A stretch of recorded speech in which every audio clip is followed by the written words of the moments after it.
Assalamualaikum warahmatullahi wabarakatuh. Kami dari kelompok 5, kelas A, akan mempresentasikan tentang mendeskripsikan konservasi pada tingkat komunitas. Ya, saya Muhammad Hanif. Langsung saja, sebagai presentator pertama, saya akan menyebutkan ada beberapa konten yang akan dijelaskan di presentasi kali ini, yaitu adalah kawasan yang dilindungi, pendekatan prioritas, dan perjanjian internasional tentang konservasi. Nah, yang pertama, kawasan yang dilindungi. Apa sih kawasan yang dilindungi itu? Pengertian yang saya kutip dari UCN, kawasan yang dilindungi itu adalah kawasan sebuah wilayah daratan atau perairan yang ditetapkan untuk perlindungan dan pengawetan keragaman hayati dan sumber daya alam serta budaya yang terkait, serta dikelola secara legal atau efektif. Jadi kawasan yang dilindungi ini dikelola secara efektif dan baik secara legal oleh pemerintah setempat untuk melestarikan kawasan yang memang masuk ke dalam kategori kawasan yang dilindungi ini. Nah, ciri-cirinya apa sih? Kawasan konservasi ini menurut McKinnon memiliki ciri-ciri, saya akan sebutkan. Yang pertama, keunikan ekosistemnya, adanya sumber daya fauna yang telah terancam kepunahan, keanekaragaman jenis baik flora maupun faunanya, panorama atau ciri geofisik yang memiliki nilai estetik, yang terakhir fungsi hidrologi kawasan untuk pengaturan air, erosi, dan kesuburan tanah. Jadi kawasan yang dilindungi ini memiliki ciri-ciri yang paling mencolok itu adalah ciri-ciri di mana kawasan dilindungi itu atau kawasan yang disebut kawasan konservasi itu memiliki ciri khas dan kelimpahan keanekaragaman baik flora maupun faunanya, sehingga keanekaragaman dan kelimpahan tersebut harus dilestarikan dan dilindungi gitu agar tetap lestari hingga generasi-generasi berikutnya. Nah, kawasan yang dilindungi di Indonesia disebut kawasan konservasi ini diatur dalam undang-undang. Nah, pengertian kawasan konservasi atau hutan konservasi menurut Undang-Undang Nomor 41 Tahun 1999, hutan konservasi adalah kawasan hutan dengan ciri khas tertentu yang mempunyai fungsi pokok pengawetan keanekaragaman tumbuhan dan satwa serta ekosistemnya. Jadi memang disebutkan lagi di sini dengan ciri khas tertentu, yaitu tadi itu keunikan flora fauna, kelimpahan keanekaragaman dan budaya yang terkait di dalam di kawasan tersebut gitu. Jadi seperti itu. Nah, kategorinya ada dua. Kategori kawasan konservasi ini diatur dalam Undang-Undang Nomor 5 Tahun 1990. Nah, kategorinya itu ada dua kategori besar, itu kawasan suaka alam dan kawasan pelestarian alam. Nah, kawasan suaka alam ini adalah kawasan dengan ciri khas tertentu baik di daratan maupun perairan yang mempunyai fungsi pokok sebagai kawasan pengawetan keanekaragaman tumbuhan, satwa, dan ekosistemnya, juga berfungsi sebagai wilayah sistem penyangga kehidupan. Jadi kawasan suaka alam ini tidak jauh berbeda pengertiannya, memiliki kekhasan tertentu, memiliki kelimpahan jenis keanekaragaman flora maupun faunanya gitu, juga sebagai wilayah penyangga kehidupan gitu. Yang kedua adalah kawasan pelestarian alam. Di sini menurut undang-undang memiliki pengertian, yaitu kawasan dengan ciri khas tertentu baik di darat maupun perairan yang mempunyai fungsi perlindungan sistem penyangga kehidupan, pengawetan keanekaragaman jenis tumbuhan dan satwa, serta pemanfaatan secara lestari terhadap sumber daya alam hayati dan ekosistemnya. Jadi seperti itu ya. Nah, kawasan suaka alam ini memiliki dibagi dua lagi, yaitu ada cagar alam dan suaka marga satwa. Nah, selanjutnya ada kawasan pelestarian alam. Di sini kawasan pelestarian alam ini dibagi menjadi 3 menurut Undang-Undang nomor 5 tadi, yaitu ada Taman Nasional, Taman Hutan Raya, dan Taman Wisata Alam. Jadi seperti itu. Jadi kawasan pelestarian alam ini lebih banyak fungsinya untuk ekowisata gitu, berbeda dengan kawasan suaka alam gitu. Dan pengelolaannya juga berbeda gitu, dimana kawasan suaka alam ini dikelola oleh pemerintah pusat gitu. Dan kawasan pelestarian alam ini ada yang dikelola oleh pemerintah daerah maupun pusat gitu. Yang dikelola oleh pemerintah daerah itu taman hutan raya gitu. Nah, berdasarkan peraturan pemerintah nomor 108 tahun 2015 tentang perubahan atas peraturan pemerintah nomor 28 tahun 2011 tentang pengelolaan kawasan suaka alam dan kawasan pelestarian alam, pasal 36 ayat 1, kawasan taman hutan raya dapat dimanfaatkan untuk kegiatan. Nah, ini fungsinya ya. Jadi fungsinya itu untuk penelitian dan pengembangan ilmu pengetahuan dan teknologi, ini sudah pasti gitu.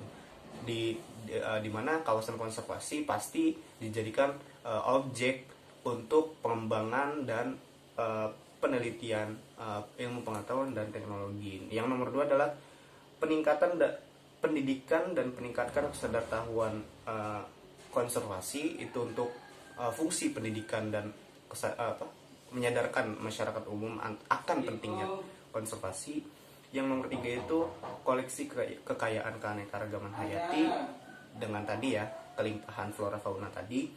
Nomor 4 itu penyimpanan dan atau penyerapan karbon, pemanfaatan air, energi air, angin, panas matahari, panas bumi, dan wisata alam. Nah, nomor 5 ini, fungsi nomor 5 itu adalah pemanfaatan tumbuhan dan satwa liar dalam rangka menunjang budaya dalam bentuk penyediaan plasma nutfah atau origin dari suatu jenis atau spesies flora fauna tertentu. Nah, yang keenam itu pemanfaatan tradisional masyarakat tertentu oleh masyarakat setempat. Kawasan konservasi pasti ditinggali oleh masyarakat setempat, di mana masyarakat setempat tersebut bisa memanfaatkan kawasan konservasi tersebut untuk mencari nilai komersil gitu.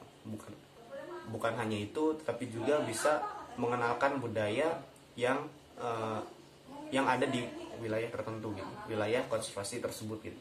Nah, nomor yang terakhir itu memiliki fungsi pembinaan populasi melalui penangkaran dalam rangka pengembangan satwa atau perbanyakan tumbuhan buatan dalam lingkungan yang semi alami. Jadi taman hutan raya ini memiliki fungsi pengembangbiakan tadi gitu. Jadi jika di alam habitat aslinya flora fauna tersebut sudah terancam, nah taman hutan raya memiliki fungsi untuk mengcover spesies tersebut sehingga spesies tersebut tidak punah gitu atau tidak terancam punah gitu, sehingga flora fauna di alam habitat aslinya atau alam habitat di alam liarnya itu tetap terjaga jumlah populasinya gitu. Oke, tadi telah dijelaskan apa itu kawasan yang dilindungi, bagaimana ciri-cirinya, apa saja contohnya. Lalu bagaimana dengan kawasan konservasi yang ada di Indonesia? Nah, dapat dilihat pada tabel berikut bahwa kawasan konservasi yang ada di Indonesia itu dapat dikategorikan berdasarkan beberapa sumber. Seperti yang pertama dapat dilihat bahwa menurut Undang-Undang Nomor 5 Tahun 1967, kawasan konservasi yang ada di Indonesia itu terbagi menjadi 3 kategori. Yang pertama yaitu cagar alam, yang kedua suaka marga satwa, dan yang ketiga adalah hutan wisata. Nah, dapat dibaca ya, dapat dilihat yang selanjutnya berdasarkan Direktorat Pelindungan dan Pelestarian Alam, berdasarkan Undang-Undang Nomor 5 Tahun 1990 dan Undang-Undang Nomor 41 Tahun 1999. Secara umum, pengkategoriannya ini hampir sama ya, yaitu yang terdiri dari cagar alam, suaka marga satwa, dan lain-lainnya itu hampir sama. Hanya beda pengkategoriannya saja, namun isinya hampir sama, begitu. Lalu yang selanjutnya itu ada tabel rekapitulasi luas kawasan konservasi tahun 2016 berdasarkan data dari Direktorat Pengelolaan dan Informasi Konservasi Alam. Nah, jadi dari tabel berikut ini dapat dilihat kawasan konservasi alam yang ada di Indonesia yang terbesar adalah cagar alam. Kenapa? Dia paling banyak jumlahnya, yaitu sebanyak 219 cagar alam di Indonesia. Sudah cukup banyak ya, lumayan ya. Lalu posisi kedua itu diduduki oleh suaka marga satwa hingga yang paling sedikit jumlahnya dengan 54 se-Indonesia itu adalah KSA atau kawasan suaka alam dan atau KPA, yaitu kawasan pelestarian alam, itu paling sedikit jumlahnya. Selanjutnya, pendekatan prioritas konservasi. Nah, dalam penentuan kawasan konservasi ini banyak yang bertanya-tanya apa yang perlu dilindungi, bagaimana yang perlu dilindungi, dan di mana yang perlu dilindungi. Nah, menurut Primak terdapat 3 kategori atau kriteria yang dapat digunakan untuk menentukan prioritas konservasi bagi perlindungan spesies dan komunitas. Yang pertama adalah kekhasan. Jadi, suatu spesies atau komunitas dapat diberi nilai lebih tinggi untuk dikonservasi apabila secara taksonomi memiliki sifat yang unik atau khas, ya, ciri khas. Biasanya ciri khas itu dimiliki oleh hewan endemik, ya. Jadi hanya hewan tersebut yang memiliki ciri gitu. Hewan lain atau spesies lain itu tidak memiliki ciri tersebut gitu. Nah, ini merupakan prioritas untuk diadakannya konservasi gitu. Lalu yang kedua yaitu keterancaman. Nah, suatu spesies atau komunitas yang menghadapi ancaman kepunahan akan lebih penting dibandingkan spesies yang tidak terancam kepunahannya. Sudah jelas kan? Keterancaman. Jadi, spesies atau komunitas yang terancam otomatis lebih dikedepankan atau lebih dipentingkan untuk dilakukan konservasi karena mereka sudah terancam gitu dibandingkan dengan spesies yang masih banyak jumlahnya gitu di Indonesia. Contohnya adalah badak Jawa. Nah, badak Jawa di Indonesia ini jumlahnya tidak lebih dari 50 ekor.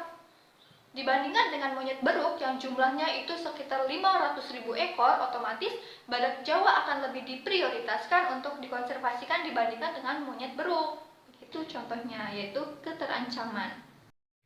Dan yang terakhir atau yang ketiga adalah kegunaan. Suatu spesies atau komunitas yang memiliki kegunaan nyata atau potensial bagi manusia perlu diberikan nilai konservasi yang lebih dibandingkan dengan spesies yang tidak mempunyai kegunaan yang jelas bagi manusia. Sebenarnya setiap makhluk hidup, setiap spesies, setiap komunitas itu pasti memiliki keterkaitan, ya, memiliki hubungan gitu. Karena ada rantai makanan dan jaring-jaring makanan di mana itu saling keterkaitan. Namun di sini dalam mengadakan kawasan konservasi yang lebih diutamakan itu adalah yang memiliki nilai yang nyata, yang jelas dirasakan oleh manusia. Contohnya keluarga gandum-ganduman. Nah, keluarga gandum-ganduman ini lebih memiliki nilai nyata, ya, dapat dikonsumsi, dapat menjadi nilai ekonomis bagi manusia dibandingkan dengan keluarga rumput-rumputan, ya. Rumput-rumputan ini juga banyak kan jumlahnya, namun tidak dirasakan secara langsung manfaatnya oleh manusia dibandingkan dengan gandum-ganduman. Jadi gandum-ganduman ini lebih diprioritaskan untuk dikonservasi dibandingkan rumput-rumputan. Contohnya seperti itu. Materi selanjutnya yaitu Perjanjian Internasional tentang Konservasi. Nah, menurut Konvensi Wina tahun 1969, perjanjian internasional adalah perjanjian yang dilakukan oleh 2 negara atau lebih yang bertujuan untuk mengadakan akibat-akibat hukum tertentu.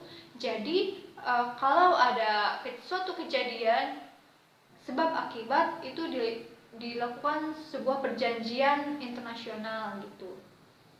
Lalu pada tahun-tahun selanjutnya, menurut Konvensi Wina tahun 1986, perjanjian internasional sebagai persetujuan internasional yang diatur menurut hukum internasional dan ditandatangani dalam bentuk tertulis antara satu negara atau lebih dan antara satu atau lebih organisasi internasional dan antar organisasi internasional.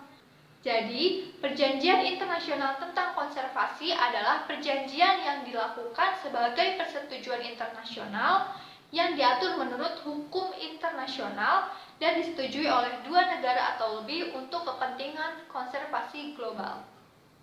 Baik, selanjutnya yaitu mengenai klasifikasi perjanjian internasional secara formal. Nah, perjanjian internasional ini tidak dapat digolongkan atau diklasifikasikan. Namun beberapa ahli itu berpendapat bahwa perjanjian internasional ini dapat diklasifikasikan dari beberapa segi. Yaitu yang pertama adalah subjek atau pihak-pihak yang mengadakan perjanjian. Yang kedua adalah jumlah pihak yang mengadakan perjanjian. 3 yaitu corak atau bentuk dari perjanjian itu sendiri. Keempat, proses atau tahapan pembentukan perjanjian. Kelima, sifat pelaksanaan perjanjian itu sendiri. Dan 6, fungsi dari perjanjian internasional itu sendiri dalam pembentukan hukum. Selanjutnya yaitu klasifikasi perjanjian internasional dari segi pihak yang mengadakan perjanjian. Yang pertama, perjanjian antar negara. Nah, perjanjian antar negara ini adalah perjanjian antara negara satu dengan negara lain atas dasar kesetaraan. Seperti itu. Yang kedua adalah perjanjian antara negara dengan subjek hukum internasional. Nah, perjanjian ini misalnya dengan organisasi internasional. Nah, atau bisa juga dengan kursi suci Vatikan yang merupakan subjek hukum internasional dalam arti yang terbatas. Mungkin ini menyinggung terkait dengan agama ya, karena di Vatikan itu kan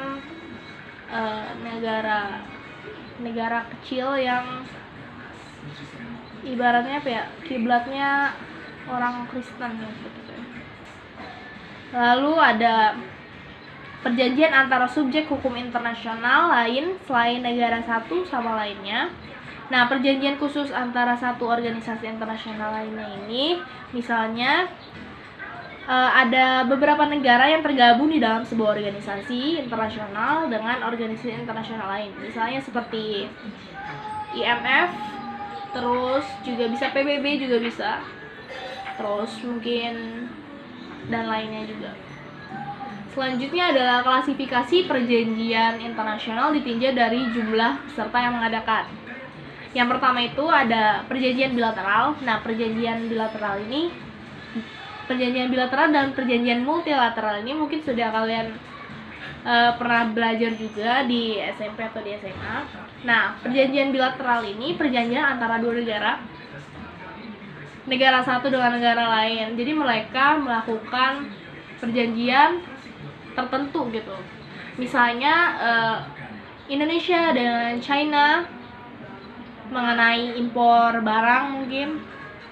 Terus juga ada Indonesia dengan Thailand terkait dengan impor beras.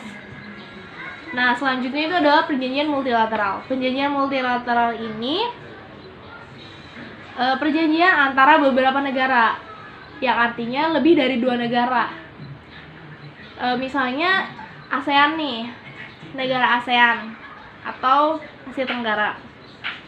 Nah, di Asia Tenggara ini membentuklah ASEAN nih. Nah, ASEAN itu pernah beberapa kali melakukan perjanjian ya. Negara-negara itu melakukan perjanjian mengenai polusi udara ataupun juga mengenai impor barang atau mengenai ekonomi, mengenai apapun itu agar kesejahteraan warga atau masyarakat di negara ASEAN ini tetap baik gitu.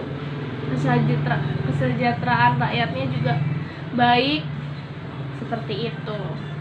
Oke, selanjutnya yaitu klasifikasi perjanjian ditinjau dari sudut bentuknya. Nah, pada hal ini dibagi menjadi 3 bagian, yaitu ada perjanjian antar kepala negara, lalu perjanjian antar pemerintah, dan perjanjian antar negara. Pertama ada perjanjian antar kepala negara, di mana pihak peserta dari perjanjian ini lazimnya disebut dengan pihak peserta agung. Nah, dalam praktik, pihak yang mewakili negara dalam pembuatan perjanjian itu dapat pula diwakilkan atau dikuasakan kepada Menteri Luar Negeri atau Duta Besar sebagai pejabat kuasa penuh. Nah, selanjutnya ada perjanjian antar pemerintah, di mana perjanjian ini seperti halnya dalam perjanjian antar kepala negara. Dalam perjanjian antar pemerintah ini pun dapat kita bahkan sudah sering ditunjuk Menteri Luar Negeri atau Duta Besar yang diakreditasikan pada negara di mana perjanjian itu diadakan. Nah, pihak peserta perjanjiannya umumnya tetap disebut controlling state. Nah, walaupun para pesertanya dan perjanjiannya itu sendiri dinamakan perjanjian antar pemerintah.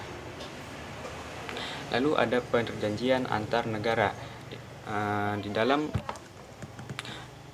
perjanjian ini, pihak peserta diperjuangkan sesuai dengan namanya, atau disebut negara sebagai pejabat yang berkuasa penuh. Perwakilannya adalah dapat pula ditunjuk menteri luar negeri atau duta besar.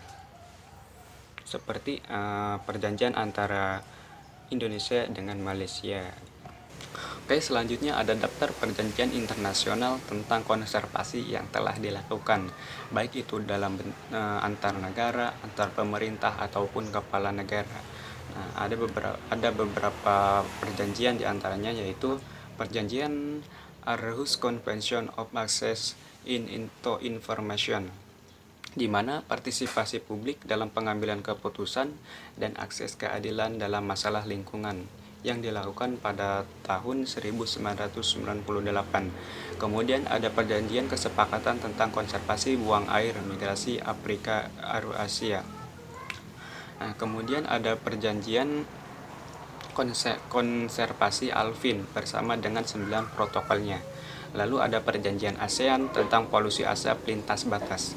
Lalu ada perjanjian kemitraan Asia Pasifik dalam pembangunan bersih dan iklim. Lalu ada perjanjian konservasi Barcelona untuk perlindungan terhadap polusi di Laut Mediterania yang dilaksanakan pada tahun 1976. Lalu ada perjanjian konservasi Basel tentang pengendalian gerakan lintas batas limbah berbahaya dan pembuangannya yang dilaksanakan pada tahun 1989.